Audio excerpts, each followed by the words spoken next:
always have a small panic of, like, if all of them were recording. I don't have a panic of the recording because we can see the light. I have a worry that there won't be an SD card in there.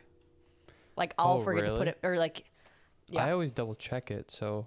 Oh, do you really? See Yeah. that? I don't see you double check it. Yeah, so I don't ever get worried about that, but I'm always like, we're 40 minutes in or something, I'm like, what if one of them hasn't been recording this whole time? Like, we just did one, whatever, last week's one, and after hitting end record or whatever, just walked away and came back to it, and it was like on photo. And I'm like, did I just click like a photo and it has been going the whole time? It's like, it always makes me so nervous because, like, I don't know, it's an hour. Uh-huh. And it's like, if it just wasn't recording, just a waste, a freaking waste. My God. Like, I think wasn't it the first one we did? We forgot to hit record on the audio. I think the first one we did of this, we forgot to hit record on the audio, and I looked down, I'm like, we didn't hit record. It's like 25 minutes. I'm like, God. Well, at least now we can kind of see them. When we were doing it in the Texas house, it was so far away from us. Oh, yeah, you had no idea. Yeah. Yeah. I know you have a list of things that you want to talk about, but I realized we didn't do a 0 to 100 or asshole or not. Yeah. Do you have one? I kind of have one, but I feel like when we came up with the idea, you wrote down like 14 of them. So I'm a very angry person. Yeah, you've got a lot of things. Got a lot of things to get off your chest. They're all airport related, unfortunately. So let me just zip through them because I really don't even need to go into it. I think I say it and people will feel my anger. Yeah, well, and it's like a theme, and I feel like not everybody flies as much as you do. That's like, it's maybe not that relatable. Even if you fly, well, that's true. But I think if you just do all of them. I think if you are annoyed with these things, even if you fly once a year, these to me are things that will discourage people from travel. Mm. One of them is maybe just annoying to me. When people stand up before it is their boarding group. The reason that this bothers me so much, it's not because, like, oh, they just don't want to sit down and this is their gate and we are in the process of boarding, so you're just like kind of getting ready. It's the people that stand up and they will stand as if they are in line. So say everybody around is in group 5 and I'm in group 3. I don't want to ask all 30 of you, are you in this group? Are you in this group? Are you in this group? Yeah, because then it just looks like you're cutting if you don't ask. Right. So it's like now I'm going to go 3 groups late just because I don't know what you're doing here. Nice. I don't know what you're doing here. Like, you are just in the way. And I've seen it so many times where it's not just you're around and like maybe I'm just overseeing. Like, you are in line. Like, you are in the tape. Like, you are in the thing. Yeah. Yeah. It's like, this is the aisle. Don't be already in the aisle. Yeah. You're 3 groups back. Yeah, because they want to be the first one in their group. And that would go the same on the way out. As soon as that plane hits a dead stop and you hear it, even when I hear the buckles. Oh, this. And you stand up. That one makes me real mad. You are the window seat. Yeah. What are you doing? Yeah. I've had someone hover over my shoulder. I'm like, we're 20 rows back. They haven't opened up the doors yet. You want me to stand up and get out of my seat just so that you can stand in the aisle for what? It's like, yeah. So now you're going to be rushing, and the people that will huff and puff when they are back, it's like, I have to get my bag out, or this person has to get their bag out. Wait. But now I'm like, just go in front of me. 3 rows back. Just go in front of me because I don't want to deal with your, let's go. Yeah. So like, I'll just wait till the friggin' whole plane gets off so I can just patiently get my thing out of the bin, and I'm not ripping it out, gonna hit my head because I'm just trying to go fast for other people. Yeah. Oh, wow. You might want to pull that down. Yeah, that's something that reminds me of like what my mom told me a while ago. I think it was like in high school or something when I was driving and whatnot. Like she had heard something about just like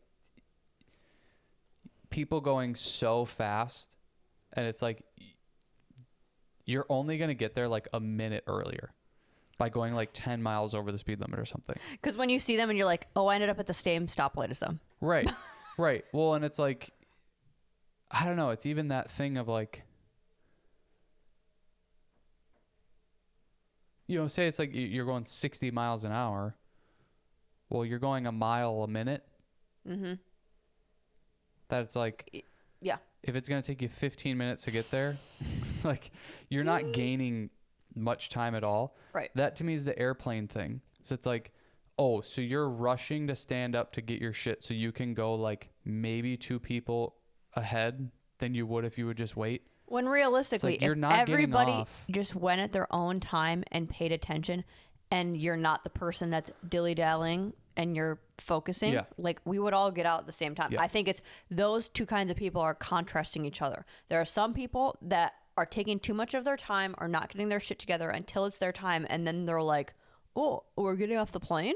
Yeah. That sucks. But I think it's then the people that aren't patient are trying to like they're fucking up the order with those people. It's like, if everybody just did their thing at the time that they're supposed to, this would actually go faster probably. Yeah. Well, yeah, it's you have the guy that's 3 aisles back trying to get ahead of everybody. So now he's just messing up the order because everybody's everybody getting off. Yeah. I'm the same way. As soon as the plane lands and you hear all the buckles, I'm like, oh, here we go. And it's like, you can even like you turn around and you're like, why are you standing? I'm getting off the plane before you. Why are you up already? Yeah. And I know some people go, well, it was a 3-hour flight and I want to stand because my legs hurt and this and that. That's not what I'm talking about. Okay, fine. I totally get that. But that's not the people that are standing up most of the time. No. 90% of them are trying to get off the plane and trying to butt ahead of everybody. It's the most that pisses me off more than the people standing in line thing. Mm-hmm. It's like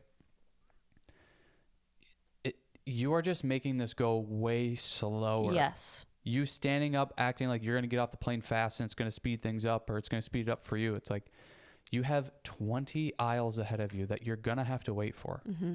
And even if you can sneak through like 1 or 2 aisles, it's like you could have just waited 2 more minutes. Like that's how long dramatic. It would take. No, I think that's even way crazier. Like it's way less than that. 2 minutes? That's all. Like I bet it would be. Yeah, it's nothing. It's the speeding example. It's like you're not saving any time, and now you're just pissing everybody off, and then you're being weird and stressed about it. Like there was that one guy on one of the last planes we took, and he was like making comments. Yes. It's like, what is just your like yelling deal? out into the crowd? Like it wasn't even towards anyone specifically. He was just like angry and yelling. Yeah. It's like, all right, here, come on, here we go. Yeah. It's like, so it's an old lady trying to get her carry-on out of the overhead bin. Literally, that's what it was. It's like, yeah. Come on. It's like, here we go. Let's go. Help her. It's like, you're right behind her. Help her get her bag down. Well, no, he wants to get off the plane because he's got so much shit to do. Guess what's going to help you get off the plane? Getting that lady off the plane in front of you. Well, and that's what I love too is like you'll see those people do it and they don't have a bag, so you know they're going to the baggage claim, and it's like now they're going to go down there and stand there for another 10 minutes because baggage claim is always slow as shit too. It's like, so that you is rushed true. off It's like, the plane. what's the point of getting, it's not like you're trying to catch a connecting flight in those instances, because you are right. They don't have a bag. And most of the people are not trying to get to a connecting flight. Yeah. They're just being assholes. You know what I don't understand about airports? I wish I understood the logistics of it better. Is when you do have a connecting flight, why are they always in a different terminal? Like, I thought it was, oh, if you're an American, you're flying out of that terminal, like it always happens to me in Charlotte, where I am having to sprint across the airport. and it's like a 10-minute situation in between, which maybe seems like a decent amount of time, but it is across the airport. You're having to like take a tram. There's probably a reason. It's probably something like they group certain planes that go certain areas together. So like each terminal might have a mix of different airlines. Yeah. Okay. It might have a mix of different like I don't all think of Chicago does it like that. All of these ones are going to Chicago, so we're gonna kind of maybe have them in the same area, versus like you just came from Fort Myers to Charlotte. Yeah. So that plane, Fort Myers to Charlotte, Charlotte to Fort Myers, that might be in a different area of like all the East Coast, Southeast Coast flights or something, to where the ones that are going to the Midwest, you go to, I don't know. That actually might make sense because I do, if I'm remembering, I would say majority of my connections in Charlotte are out of the same terminal. So maybe you're right with that. I don't think Chicago does it like that though. Like I think Chicago does it more like this is the United terminal. This is the American terminal. So if you're making a connection airlines on that, yeah, like you're going to stay right there. Yeah. Well, and that's probably it too. Like airports probably do it differently. Like each airport has a different system or something, depending on how many gates they have and how many flights that they have coming in and out. Like they just maybe have a different way of organizing it. Yeah. Because I've had some where I'm connecting and I'm literally at the same gate. Yeah. But then other ones, you have to go take a tram somewhere, and it's, I don't know. Okay, my last 0 to 100. Same kind of theme here. TSA. If you go through behind someone and they are not right there at the conveyor belt to grab their stuff, why are you walking up there?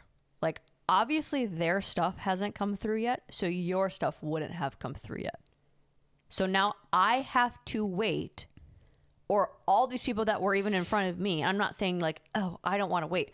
It just doesn't make sense. It's not logical. You're again, it's just you're doing it because you're being selfish and you just want your stuff. It's like there are how many people waiting here, and you just got through the scanner, so you have to know that these people were in front of you, even if you weren't paying attention to, oh, specifically this guy was in front of me.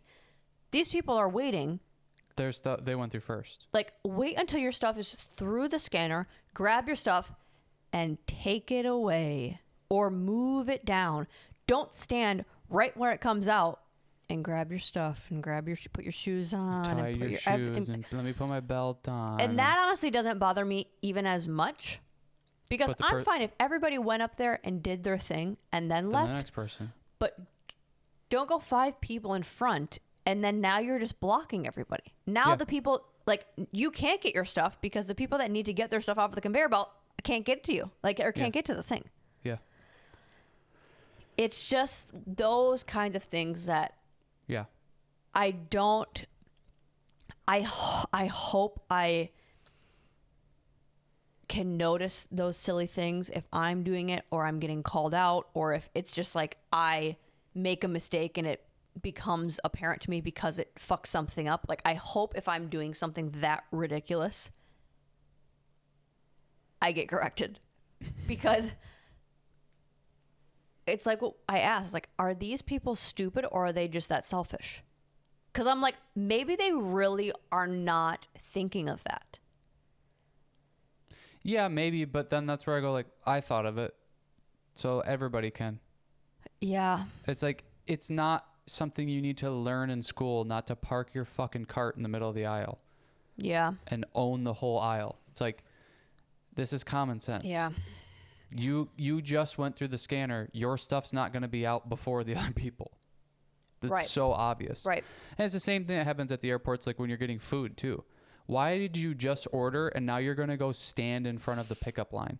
Mm-hmm. There's like 14 people waiting for their food. Yours isn't going to come out before theirs. Sure. Why are you now blocking the whole pickup area? It's like, find your way towards the back. And then when they go get their stuff, you can then move Mm-hmm. up because yours will be coming soon. Like you're standing right in front of where everybody picks their shit up. It's like, it's just common sense.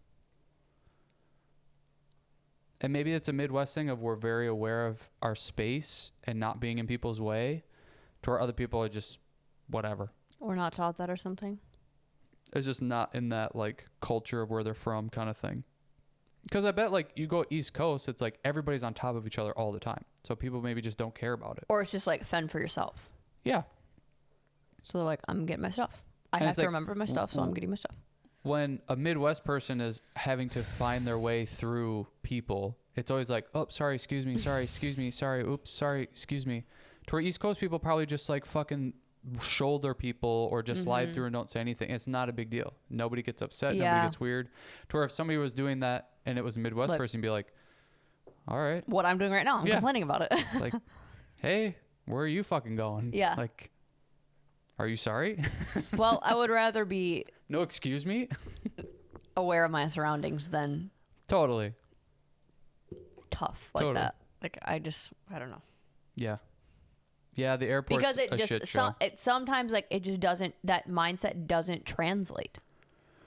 The same way that maybe the not soft, but like being a burden to everybody in their space, that maybe doesn't help because maybe we get walked over in certain situations or we're too, whatever. But there are some situations where you just fending for yourself just doesn't make sense. We're in an area where there's people, like a bunch of people trying to do something.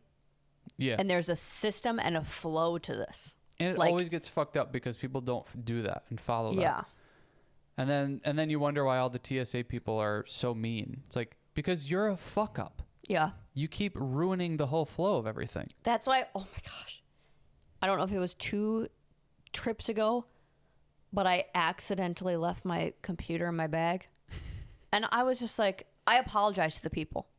I was like, I know better. Yeah. I'm sorry. Sorry, I Like, wasted your time. You don't even need to tell me to take it out of my bag. I know what to do.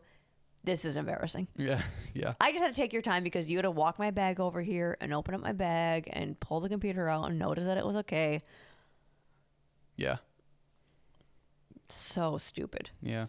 Well, that happens. But the people that just don't care about anything, Yeah. it's like, well, you're just making everything go slower. Yeah. And then those are the people that are pissed all the time. Well, and It's in like my that guy that was, on the airplane going like, okay, come on. So it's like, you were the first one to stand up on this plane and blocked and got in the way of everybody. And in my defense, that's what is one of the nice things, but it can sometimes be hard in a small airport like ours, is the TSA just doesn't have a lot to do because there's not a lot of people coming through. So the TSA person took my stuff, put it in a bin, sent it through, that I was just like, oh, okay, I guess we're rushing. That I'm not gonna be like, wait, take my computer out. Yeah. I'm just thinking like, you took my bag, put it in a bin and sent it down. It must be fine. Yeah.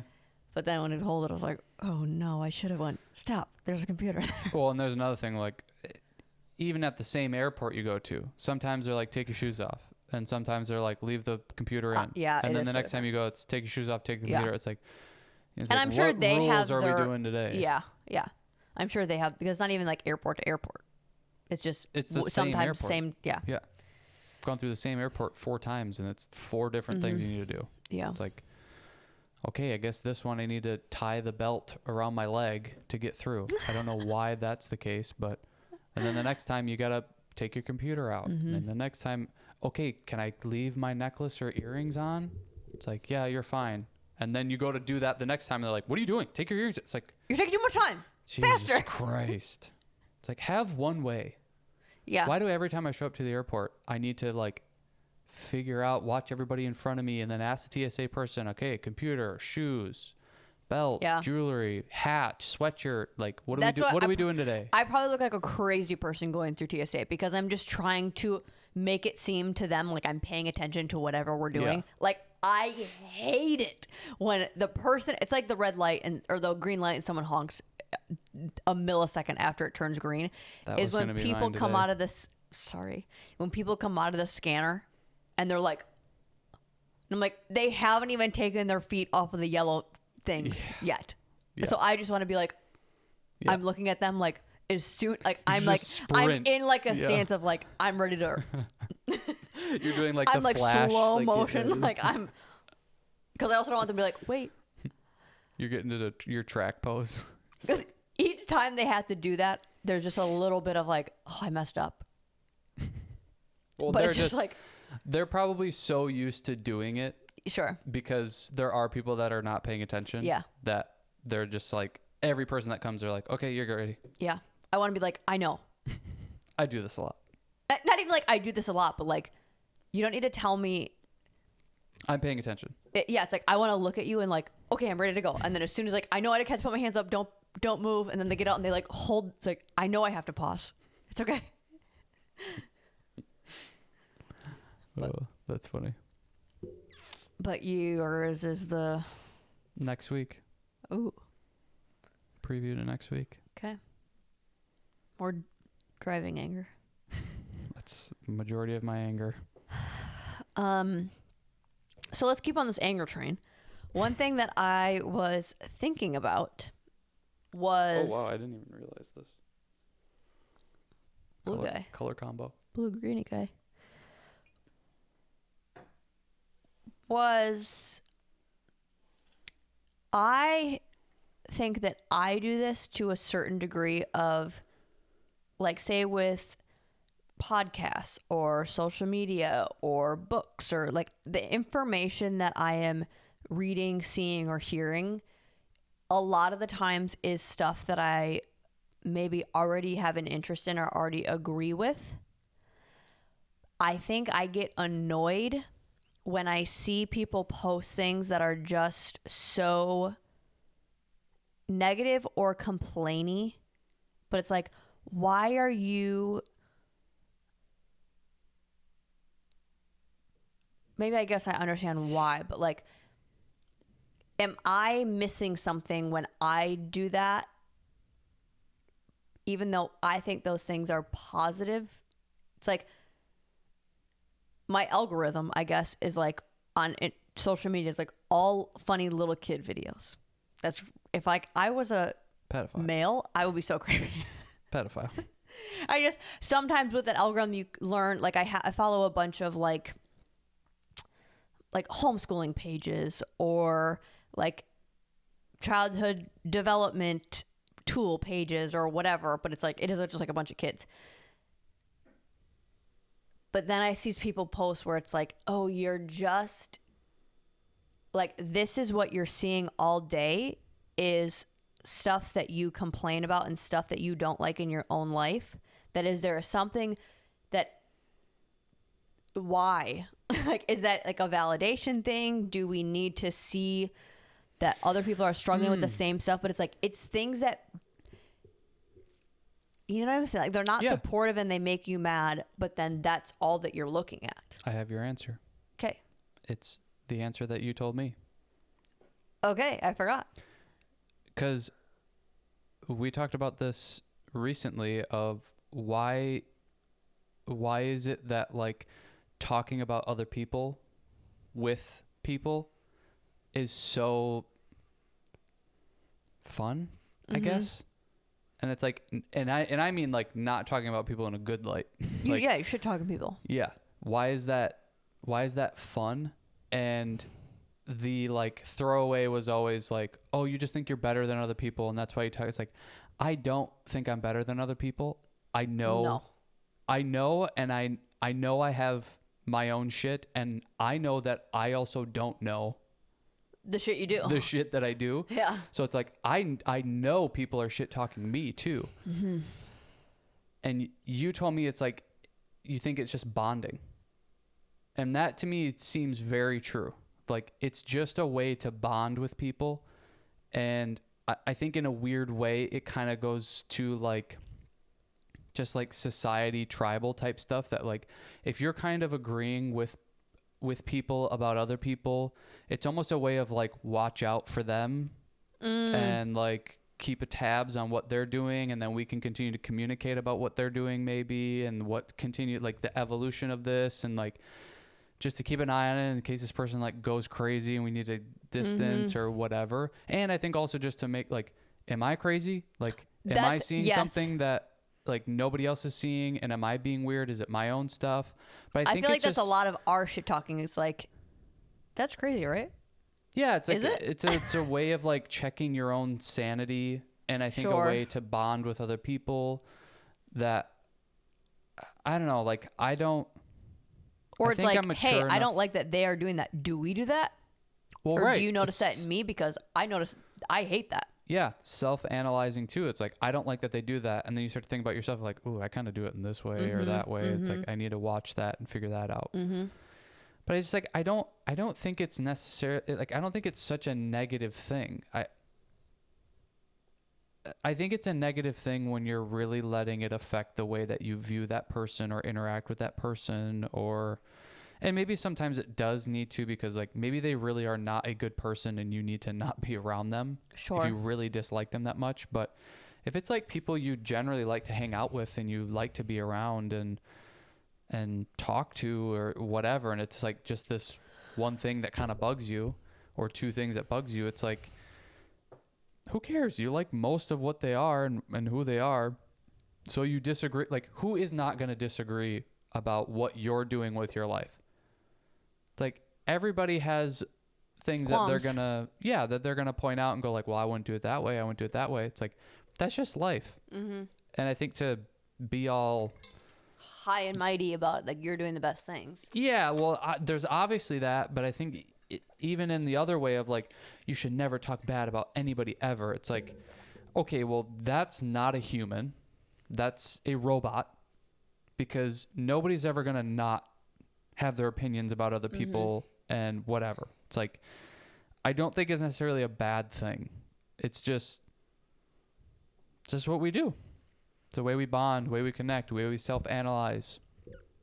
And I don't know. It's like, if you can balance that with also being able to like find things you do like about them and appreciate those things, or even just like understanding, okay, maybe that's just who they are and I don't really gel with that, so maybe I shouldn't like be around them if I can choose to do that. I don't know, I think it's a part of life. It's Gossip Girl. It's real life. Yeah. It's just with real way life. less money Yeah. and status. Yeah. True. Yeah. Okay. So you think it's the same thing with like spreading and posting Because on social media, that like the negatives. yeah, it's again, there's maybe a healthy way to do it and an unhealthy way to do it, but it's like if you're just drowning yourself in this like complainy social media thing, yeah, that's probably influencing you and not good for your own psyche and life and whatever. But if you're able to, like, that's maybe some of your feed, but then some of your feed is like, you know, funny kid videos, and then another part of your feed or other things getting mixed in there is just like other shit you're interested in, and it's this mixture. Cool. But if your every single post is like just some chick bitching about something every time, it's like, yeah, you're in a weird thing going on now. Yeah. And there's no way that's not influencing you some. Well, because that's what I was noticing, or when I was questioning this, because then I was like, okay, well, what am I seeing on this? Or like, so just take Instagram. Like, when I'm scrolling, what am I seeing? And then it's like, when I think about maybe things that I don't like about my life right now, or insecurities in my life, or things that I want to, like, negatives, I guess. Like, that's not being represented on my Instagram. I'm not seeing that put back to me. So that's why I was like, all the things that I see in my head are improving. Like, it's funny kid videos, or it's baby videos, or information about kids, or information about like all the health stuff. Like, that's what I am seeing. It's not people talking about codependency or whatever. Well, yeah, like, I mean, it's like, even Andrew Huberman was like, part of my feed that comes up is just like street fights. And he's like, and I don't like that that's the case, but I also watch them. Yeah. And see what's like it, for some reason it draws me. It's like, it's weird that you almost have to like, you have to manipulate the algorithm in a weird way. And that's where I was just thinking with like the negative stuff is how much of that does like, I see how what I see influences me as far as like, even if I think they're positive, I think they're positive things. Like I see the kid stuff that makes me want to learn more. Like that does influence what I think, what I do, what I like to talk about. That if it's clearly negative, does that affect your ability or wanting or willingness to maybe fix those things or to like better yourself in those ways? Or is it just because you continually see that, like does it feel good to, well, I think it's like, I think it's that thing of like, oh, I'm not crazy. Like I've kind of had that similar thought, and now, so this person's complaining about this and I'm like agreeing with them. So it's like, oh, I'm not crazy. Like other people say this and think this too. And that's kind of the whole problem with social media is that. I'm sorry, but can you say me in here? Yeah. Okay. That's the whole problem with social media is like, it's just this whole weird place where everybody is kind of not who they are in the real world. It's almost like you want to go to like the whole metaverse thing. It's like, we've already done that. That's social media. People are so disconnected from real life, and their life is more so what's happening on social media. And they think that that's more real than what's happening in real life. It's like you're seeing people fighting all the time and Twitter beefs and battles and people arguing and, you know, Instagram videos of people just complaining and talking shit about this and that. And it's like all of that is happening online. And then you go to the grocery store or you go like to the airport and it's like people aren't just fighting. Yeah. It's like we think it's so common because we see it on social media. It's like, look at how many things are happening on airlines. There's so many videos of people doing weird shit on airlines.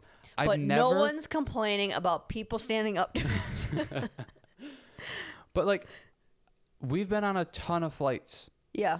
And never has any one of those things happen. So it's like, you think it's happening so much, but in reality, it's rarely ever happening. And it's the same with street fights, and it's the same with kind of everything that's being pushed and shown on social media all the time. It's like, it's this weird, almost video game-like world where it's just chaos and attention all the time. Mm-hmm. Like, if a video game was based off of real life, it'd be the most boring fucking video game ever. They can't even do that with reality TV. They can't make it reality. Right. Like, it is They have to spice it up. And you're only getting, 30 minutes an episode? It's like 30 minutes of spiced up life. Yeah. Like, they can't even get 30 minutes of exciting life. Yeah. They have to spice up 30 minutes of it. It's like, so, I don't know. It's this weird, it's just like this weird part of life that everybody is engaged in now and thinks is actually what life is. But it's just not. Mm-hmm. And I think with what you're talking about of like, how do people, like, why are people's feeds so much of that negativity all the time? And I think it's the simple answer of like, it's just more entertaining. It's more interesting than somebody being positive, because for some reason we connect more to the complaining and the issues and that sort of stuff than we do like positivity and things that are helpful and beneficial. And I think it just feels more bonding than like somebody being like, life is just amazing, right? It's just so positive and you just have to look at the positive things in life. It's like, that's so hard to connect to. Yeah, and even that, like, people will get shit on for that, I think. Oh, yeah. Because it's just not... Because people think it's fake. It feels less like what reality is. To where I think complaining feels more like what reality is. Mm-hmm. Because, like, when we go to the airport, we bitch about the airport. It's like other people are going to also feel that way and agree with that. But then you have the Louis C.K. joke of like, you're flying in the air. How could you be complaining about anything? Yeah. It's like, this is insane. It's like less people relate to that. Yeah. It's just not like nobody's thinking of that when they're flying. Right. They're thinking of like, this seat is so fucking small. It doesn't even fit Well, a again, child. like you said, like the talking shit. It's easier to talk shit about someone than to sit with a person and talk something like good about that person. Yeah. It just doesn't trigger as much. Yeah. For some, and I wonder if it's like a weird dopamine thing even. Yeah. And I don't know why that would be versus the positive thing. You know, talking positively. I don't know why that wouldn't trigger it, but I don't know. To me, it's just like, it's bonding. In a weird way, it's bonding. When you said that, I was like, yeah, that makes the most sense. Because like, I think most people are mature enough to go like, I know I'm not perfect. I know I'm not better than everybody else, but it's still fun to talk shit about other people because it's like, oh, I don't just think this, you do too. Okay, what else do you not like? And you just keep going. To where for some reason, it's not fun to be like, you like this person? What do you like about them? How fun is that? I don't know why that doesn't, it doesn't do the same thing. I know. And the only thing that I can think of is just like, where does that stem from? well, and the only thing I can think of is like, it's the protection. Right. It's like, this person's weird, right? Like, we might need to get rid of them. Yes. Because they could kill our whole village. Yes. It's like, okay, yeah, you agree with that? I agree with that. Okay, perfect. Let's deal with this. You're constantly looking for threats. Yeah. Because people were always under threat all the time, even by each other. Well, and I think that comes from even like an emotional thing of now, because it's probably not physical most of the time, I'm sure. People aren't just where it's just like, chopping each other's heads that off. person is super manipulative. So when we're in a conversation with them about this, maybe know that that's kind of the way that they handle things. So don't be stupid and get tricked. Right. Because then tricked, you could get yourself into a bad situation or whatever. Yeah. Yeah, I think it's more of that. It's like the protection based. Yeah. In a weird way. And I feel like that's the only thing I can think of that why it's more fun, or it seems like you're getting more out of it than like talking happily about people. Cause it's like, yeah, they're great. What else is there? It's almost like they're great. We don't have to focus on them. Yeah, we don't have to worry about them. Don't get distracted by the good, because there's going to be bad shit that we need to be aware of. Yeah. Yeah. I just think you have to manage that a little bit, because it can influence you. Like everything does. I mean, even in a weird way, like you have maybe a more positive feed of like funny kid videos or whatever, education stuff. It's like, but that's also directing you in a certain way. Yeah, it's like, okay, so say if I'm a really jealous person, I don't want to just see a bunch of posts and memes and people with their captions talking why jealousy is positive or everybody else should be treating me in such a way that I don't need to be jealous. It's like, that's how I'm seeing these posts. It's like, no, this is a problem you need to fix, but not like, but these gain posts power aren't from. serving that. These posts are saying you're not the problem. So Right, it's like, right. if I was seeing that with like a problem that I actually had, Yeah. it's like, this is just defending my lack.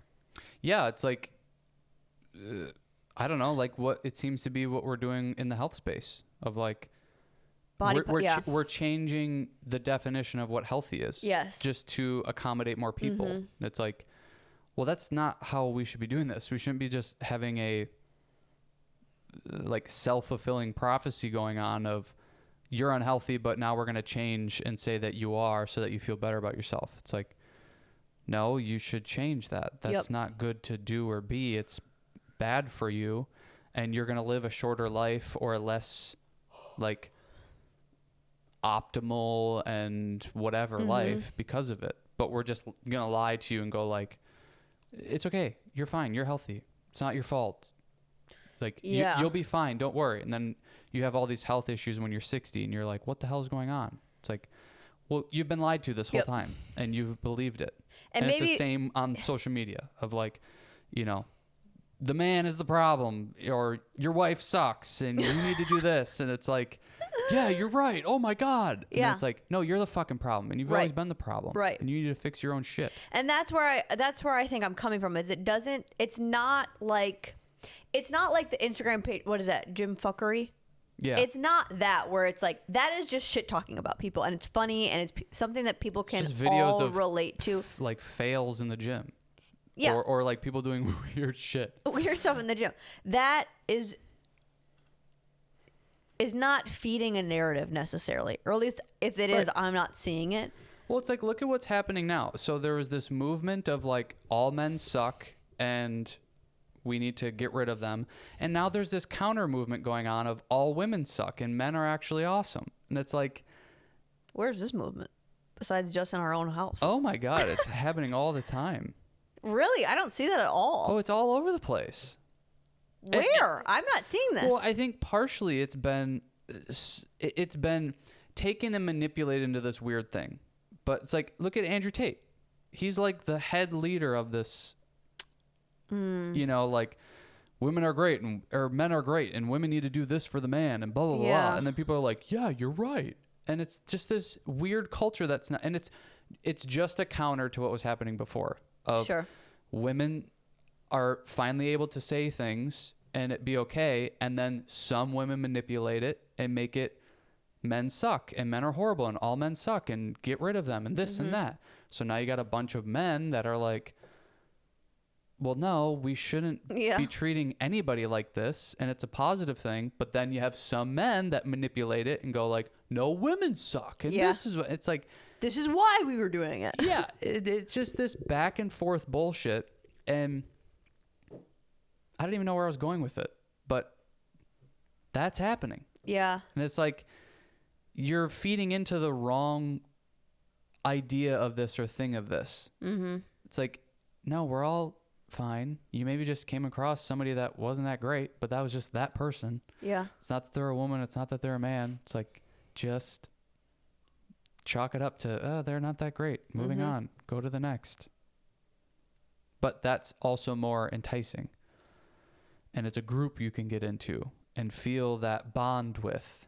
And it just means that you now have to hate women and they have to be, you know, whatever, the classic housewife like before. Yeah. And if they say anything, just get rid of them. Yeah. You know, it's like, look at on YMH, the video of the guy of like how you're supposed to treat women if you want them to stick around. It's like, you got to treat them like shit and tell them they're nothing. And then when you're on other girls, like, you got to say how pretty they are and just like look at your girl while you're saying it. It's like, yeah, that's great. We should all be doing that. That's how you're going to like, that's how you're going to attract people that you actually want to be around. Now, right. That's not at all like the type of people that you're going to be around then is probably not who you would want and who you would choose. I wonder that with kids, like the girl boy dynamic, if like how early they are influenced. Like whatever it was last week, I taught a class of, they were probably, I would say 4 to 5 year olds. And there was a boy in the class and he kept trying to like kiss the girls. And I like kept getting so freaked out or so scared, like the parents are gonna get mad or like the girl's mom is gonna see. It's like, if it was the other way around, I wouldn't have been as on edge. But it was like, I was freaking out. I'm like, don't do that. Keep your hands to yourself. Don't touch anybody. Yeah. I think it's just because that like the way that he is doing it is so aggressive. He's like grabbing them and pulling them to the ground. Like it was too much. But he's also just like, if he was doing that to another boy, they're just fucking around. But because he was doing it to not the kissing, even just like the aggressive hugs or whatever. Like he is just being a boy about it. But when you see them doing that together, I'm just like, seeing a 4-year-old boy drag another 4-year-old boy to the ground, be kissing him. oh yeah. But it was just like that, where I was like, okay, is this just his nature to do this? Or is he taught I that don't like think so. this is how you can, you know, like I don't know. Like What's Carly brought most up a of good what you've point. seen? Are most 4-year-old boys doing that? Yes. They're just grabbing girls and kissing them and stuff like that. Yes. Anytime I've had a mixed class, like that aggressive behavior is very common. And I have to say, like, you can't hug them whenever they want. You can't kiss them, even if it's on the, like, they'll just try to, like, yeah. Okay. And sometimes it's mutual. Like, sometimes it is the other way around to where the girls will do that. But I bet some of it is nature. And that's like I think what you do as parents is and teachers and everybody is you're trying to guide them of like what's appropriate, what's not appropriate.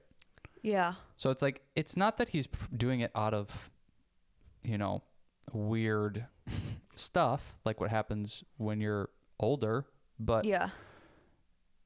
it still needs to be guided in a appropriate way. For sure. And he doesn't understand that. Yeah. That's like, he's just needing to learn that understanding of it. Yeah. Okay.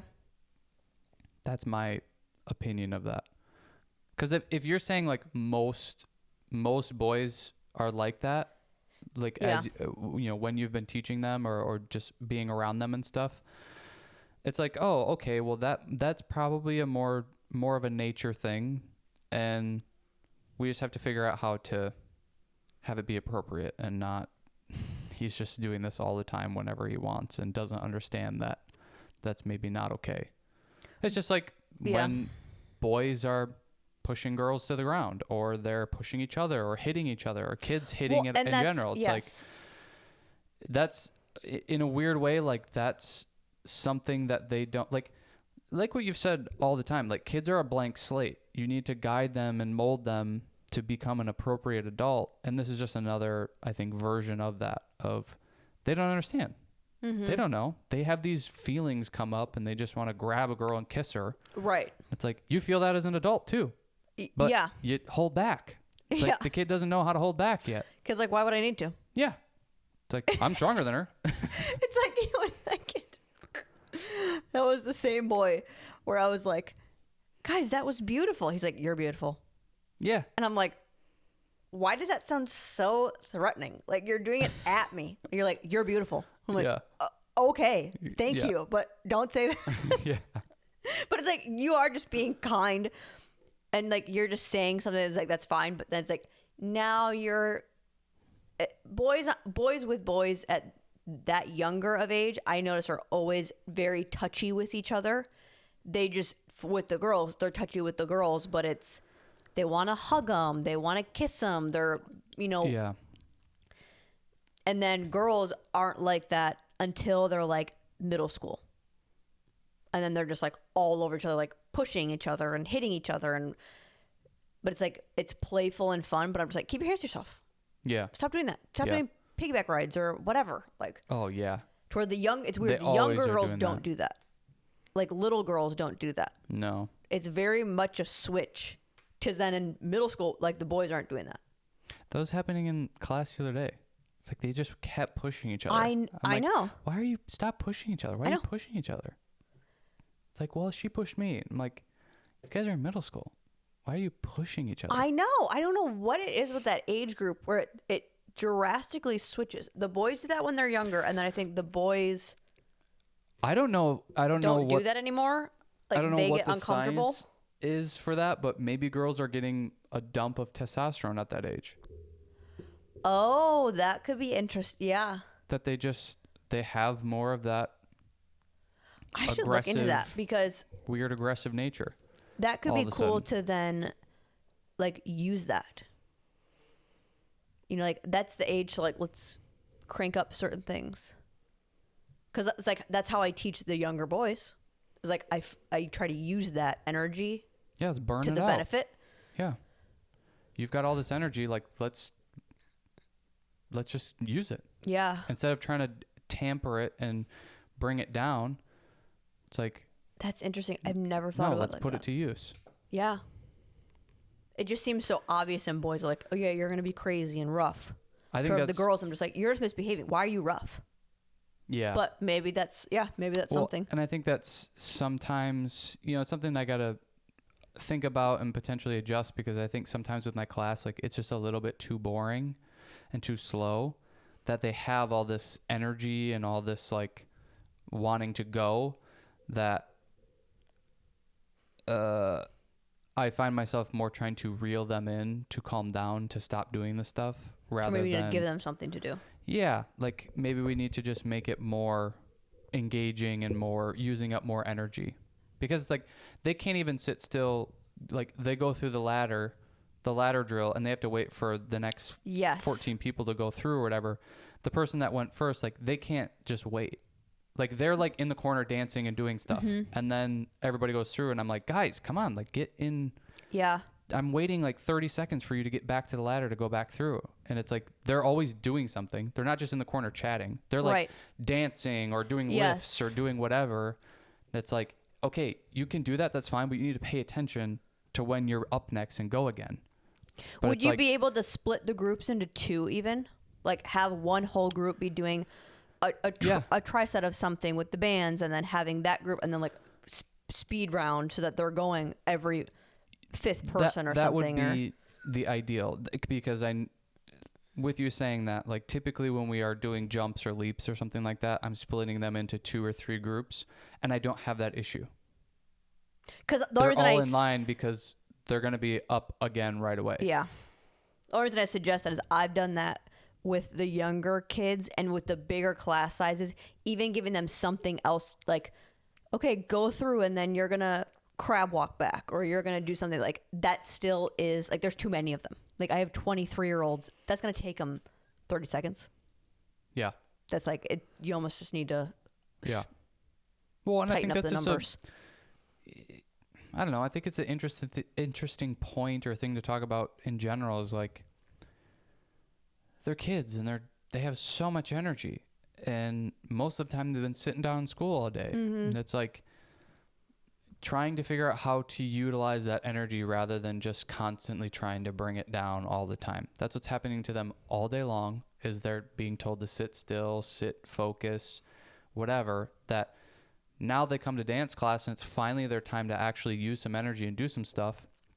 And then the teacher is wanting them to sit still again. It's like, you need to learn it for sure, but there's also like, okay, well, at what point do they get to... And then we sit here and we bitch about how people aren't active. It's like, well, because they're being conditioned from when they're 5 years old to sit and do nothing. Or sit and focus and use their brain. And then when they're 30 and out of shape, we're like, why didn't you make better choices? It's like, because they've been told their whole fucking life to sit still, even in dance class or even at workouts.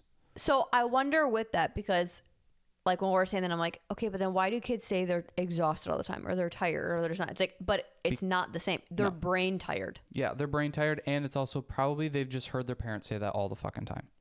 Well, you know that with the younger ones, like, you're just bored.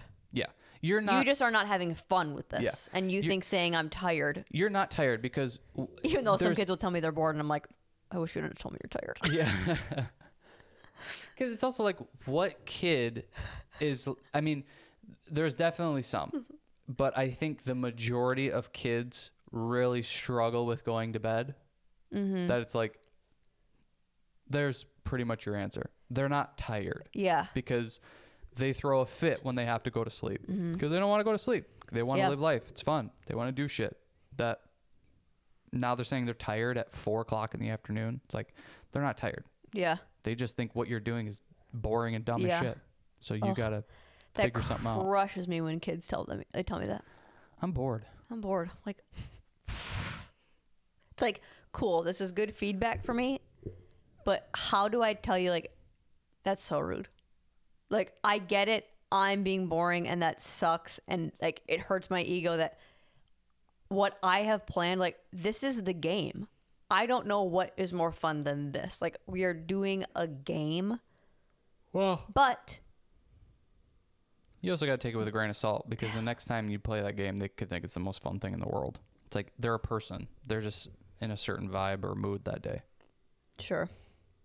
If you're like telling them just to do pliés for 45 minutes, it's like, okay, obvious. Yeah, they're going to get bored with that. But if you're just doing games all the time and they're like, I'm bored. It's like, well, Well, and sometimes with just in the a younger weird- kids, it's like, oh, I didn't get to be the line leader. Yeah. So they're just mad. Yeah. Yeah. Or it's like, I don't understand what it is. So now they're like, this is boring. It's like, no, you just are bad at this and you don't like that. Yeah. And it's like, look at adults. They But don't know sometimes it's just what their emotion is 90% of the time either. Mm-hmm. They're all pissy and they're like, I don't know why I'm so mad. Blah, blah, blah. It's like, it's probably because of this. And it's like, or it's because you sat inside, didn't do anything all day, have no activity, or maybe you slept like shit last night. You know, it's like, they don't, like, adults don't even know why. Yeah. Yeah. I should look into that what kind of hormones are, even if like for all ages. Like I've looked into that more recently with like what their motivations are at what ages, and that has really been assisting me of just like what, like all the baby classes that I've been doing lately. It's like what at every point, what can you help with? Yeah. And it's like they're fighting over who can pick up the dots or who can help me with the ladder or whatever, that I just need to find more jobs that are appropriate for them. Right. And it's like anytime you bring up a competition with those, like elementary to middle school, they get all over it. It's like we're doing technique, something that is very, very boring. But because we did it in a freaking the bronze, silver, gold game, they're all about it. Yeah. It's like, this is the same thing. And you're actually doing it more repetitively. Yeah. Practicing it more because... Or usually it's like pulling teeth, trying to get them to do certain things. Yeah. But yeah, you kind of tap into that, like, what is their developmental process and what are they typically getting into and interested in? Yeah. And what's, like, basically what's driving them at these different ages. And you just start to utilize that. And it's like, oh, you just start making your life way easier. Mm-hmm. You know, it's like, try to get a 15-year-old to do the dishes. They want no fucking part of that. Right. But you ask a 5-year-old, that's all they've wanted to do all day long, it seems like. You know, they just want to help all the time. Yeah. It's like, it's just part of their developmental stuff. Yeah. That I'd be curious also with hormones, what that is doing. Because then that could also gear more of, oh, well, you know, because I've always heard the high school range, they're dealing with the same... They're basically like the same as a 2-year-old, but they like their brain is like the motivations aren't the same, but there's something with their brain, like the way that they process stuff is the same as their emotional state is the same as a 2-year-old, but they're like smarter now. Yeah. So like they're sneakier with it, or it's harder to maybe... not as obvious. Like, oh, a 2-year-old would just cry. You're not going to cry about it, but you're going to do something else. Right. But it's like that's just as irrational as that 2-year-old crying. Right. Yeah. So it's like understanding that more of like, okay, I understand why you're doing this, or I understand why you're all over each other, or I understand why whatever. Because I feel like there's so many of those times with that older age group where I'm like, what is happening? You know better. But it's like, it's not about them knowing better. Yeah. Well, and it's almost like they're back to testing boundaries in a way and trying to find...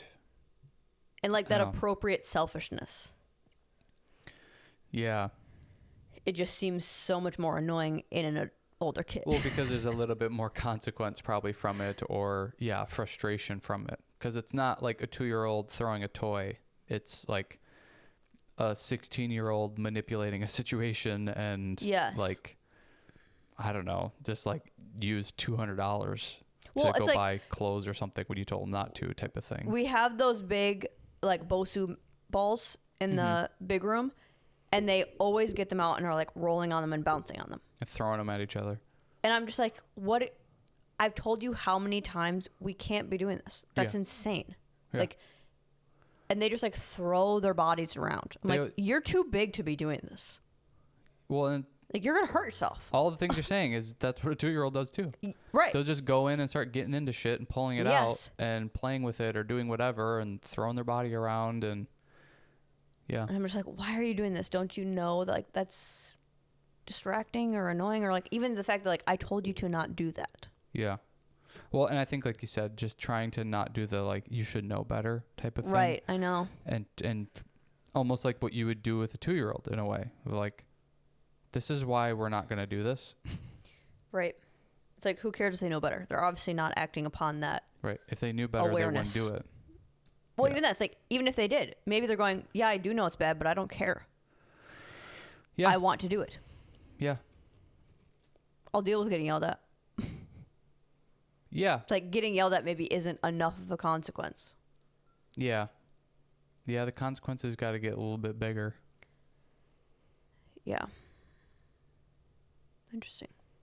Another thing that I wrote down to talk about was, what are we at? We're at an hour. Are we really? Yeah, we can talk about this though. Okay. Kind of finish up on this one. Yeah. Over the weekend, we were in auditions, and Craig brought up a point where I was like, oh, that's interesting. I wonder how that would relate to just like everybody. He was like, if you are going to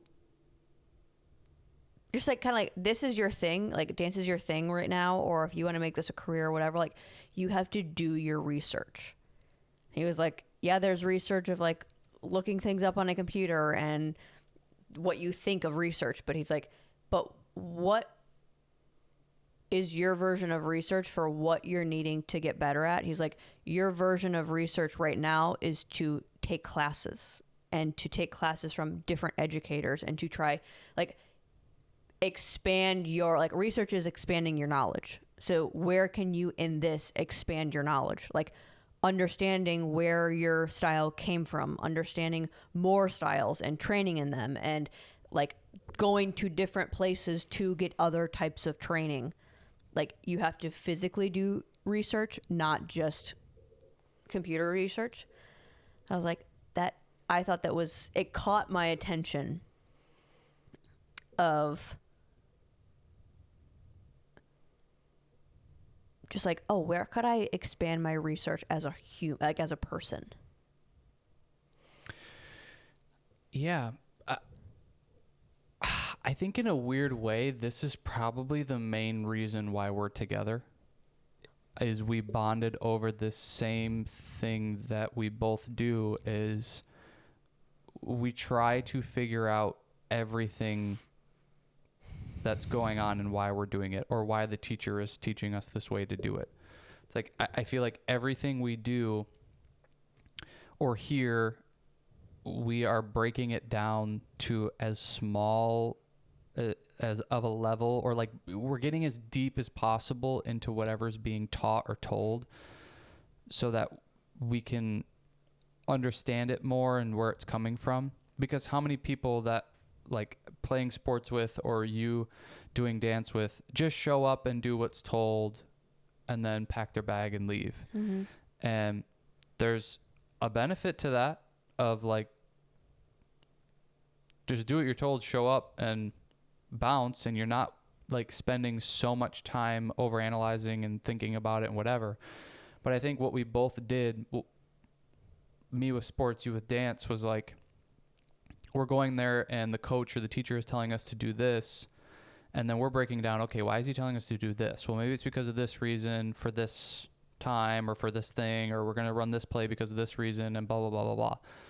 And then you can take advantage at all of those levels. Yeah. And then, you know, you're even able to ask, okay, why are we doing this? If you're not understanding it, or maybe you thought you understood it, but it's not really panning out that way or ending up that way. So then you go to ask, and then you start to figure out more of what they're doing. And that's also where you start to figure out who's full of shit and who knows what the hell they're doing mm-hmm. and talking about. But like, there's so many people that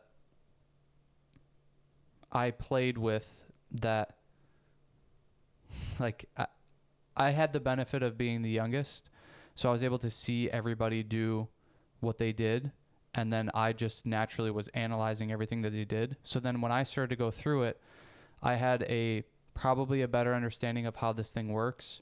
And I think that's why I was a little bit of a shithead going through school, was it's like, I know what this is. I know what you're doing. Like, I know why you're telling us to do it this way, or why, like, you teaching this way, like, I know what you're doing. You're just trying to have power over us. You're trying to do this. So that wasn't to my benefit. But I think learning that skill of like what Craig was talking about, of like doing your research in every different version of that. Because like when we would be playing a football game and they're calling a certain play, I'm not going, okay, we'll run this play. I'm going like, okay, he called this play, so this is probably what he's wanting to do to the defense so that we can do the next play that's going to open up certain things so that we can do the next thing. And then that's where I would get pissed is we do that and then we do the next thing and I'm like, but that doesn't, like, you just did this to open up these things and do these things and now you're not capitalizing on that. Like, you're just calling another random thing. Sure. To where it's maybe frustrating because you have an idea of what you're trying to do. Sure. And then the people that are in charge are not following that. But it's such a skill to have, I think, because I felt like I was like wringing the towel of every bit of information I could get out of these certain scenarios and situations that I think just the broadness of, I don't know, what I've learned and all of the different things, I don't know, I really like it. Mm-hmm. I think it's helpful and beneficial, and I've taken it to other things too. I think it's just naturally how I work now is I want to know a lot about the thing. I'm not a good just like, this is what I'm telling you to do, go do it, which I kind of wish I was sometimes because that seems so much easier. And like those people live awesome, stress-free lives because they're not thinking about, why am I doing this and what's this for and blah, blah, blah. It's like you're not complicating anything. You're just doing the shit and getting it done. But I don't remember who said it. Oh, I think there's that quote. I think it was Abraham Lincoln. They asked him, like, if you had 4 hours to chop down a tree, how would you parcel that? And he said, I would spend 3 hours sharpening the knife or sharpening the axe. And it's like talking about the preparation. That's totally how I've just like my brain works is like, I'm going to try to exhaust every avenue of the thing before I go do it. Mm-hmm. And that's good sometimes. And then other times it's like, oh, I just spent all this time preparing and I was wrong.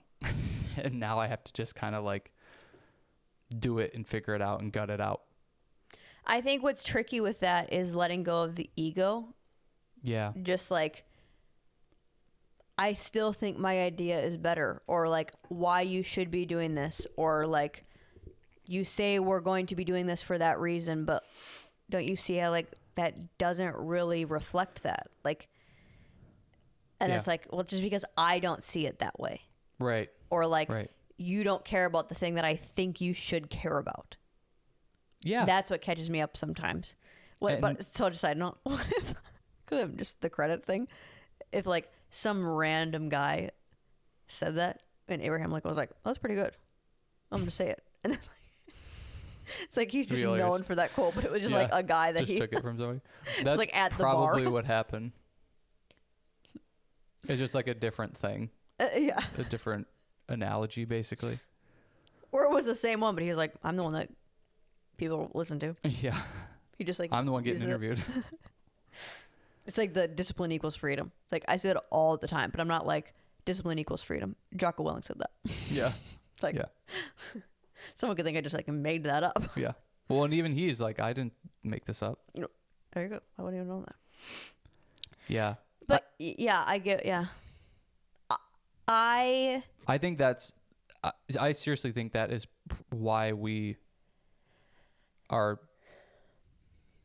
I don't know. I think why we liked each other so much is I think the people that we were around didn't think like that. Mm-hmm. So then when it was like, wait, you're really thinking about this. Like I do that. Yeah. It's like, you're thinking about that a lot.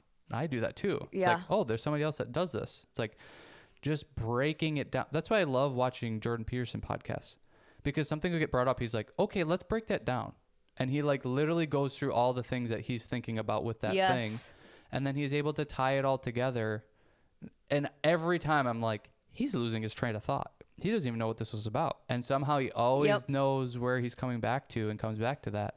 And I just think it's cool of like, I would say if you haven't listened to any Jordan Peterson, the last Modern Wisdom one was very cool to me. When talking specifically about that, like breaking down very average topics. Yeah. I guess. And it just makes you like, oh, wow. like they are average, but this is why they are complex, and this is why they have so much effect on our society. Right. Because how he's breaking it down. But continue. Right. And I don't know. I think that's why we, I don't know, became friends, and I don't know, just like why we like each other so much is because like, and I think that's why you can get into those conversations. And I think that's why we can just talk for hours and it's not difficult, because it's like we both think that way. We both are like, well, what about this? Let's bring up the fifth angle about this. Yeah. And then the conversation is completely different an hour later. Yeah. And it's like, holy shit, we just went from that to now this. And it's just by like, we're just constantly breaking things down and analyzing. And to me, it's the research thing. Mm-hmm. And at practices, I was always trying to do that of, okay, how do I, like, this is my research right now. Why are we calling these plays? Or why are we trying to do this to the defense? Or why are we trying to do this on defense to the offense? And why are we trying to do that? And why are we running sprints right now? Why are we doing like, why do we have, why is it in the order that it is in of practice? Yeah. Why do we warm up and then go to this and then go to that? Why don't we do this instead? And, I don't know. I've done that with sports. I did that with getting into fitness and working out and exercise. I did it with diet. It's like, that's the biggest thing that I could clock,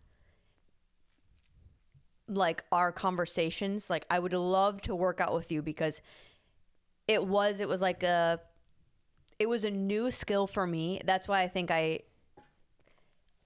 fell to it so quickly or liked it as deeply as I did, because it was the first thing in years that I was able to learn something new. Like otherwise it was just only dance. Like that's the only thing I did.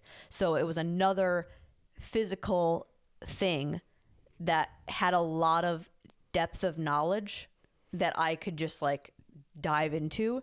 Mm-hmm. And it wasn't just, you're just putting a workout together because you saw someone do it. Like you understood, this is why we're doing it. This is why you do this volume. This is what volume is. This is the importance of volume. Like you would go so nerd with it that I was like, oh, I'm understanding every avenue of this, that I don't maybe have the experience of it, but I also think that's why I didn't have as many like trial and errors. Oh, because it was like I was getting the whys right away. Yeah. Of like, this is. Yeah, you didn't start off with like the classic girl thing of you just go in and you start doing butt exercises and cardio, and then you're like, well, why aren't these things happening? Or you didn't have like the trial and error, like you said. Yeah. It wasn't just go in and do what other people are doing, and then you're like, I don't even know why. What's going on. That's why I like the simple phrase. Like I like the do your research, because that just seems broad, but like I would always say, like understanding the why. Yeah. Like especially in a work scenario or whatever, like if you're someone that's not the boss, understanding the why of what the boss is doing. Yeah. So that it's not just you're a rule follower. It's you're understanding what's Well, that's what I loved about the Jocko Willink book, because there's so many examples he puts in there of working with companies, and the bosses are having this issue and they're pissed about it, and then the people in the field,